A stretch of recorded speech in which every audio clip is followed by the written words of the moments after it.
And Mike McKee, this will be on the Fed's radar, that's for sure. We hear from Chairman Powell on Wednesday. Yeah, this is a very busy week, John, for everybody. A lot of data, and it is one of those rare weeks where the big number of the week jobs is going to be overshadowed by the Fed, by Jay Powell on Wednesday. You take a look at what's going on Wednesday, not just Powell, but jolts. So he'll be talking about the labor market. And the question we're going to have is, which Jay Powell do the markets get? Do they get the one who came out on November 2nd at the end of the last Fed meeting and was very hawkish? At least that's how his remarks were interpreted.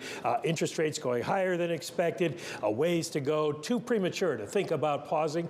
Or do we get kind of the Fed speak that we got out of the minutes last week? An increase would be a danger here. A slowing in the pace of increase may be appropriate. Policy tightening could raise risks.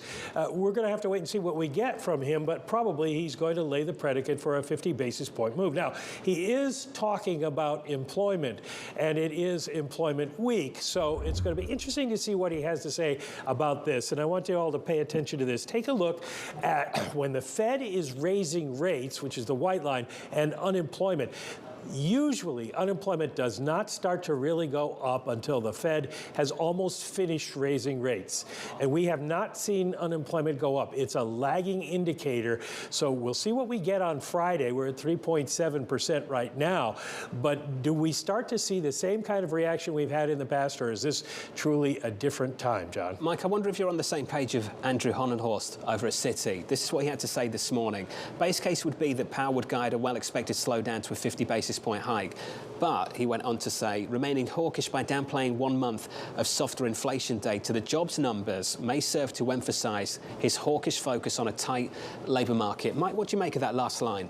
Well, I think that's extremely possible. It's a little early to look at the consensus forecast of economists for jobs because we get all that data this week, but it's about 200,000 right now, which is roughly where we've been. And as I mentioned, unemployment hasn't gone up.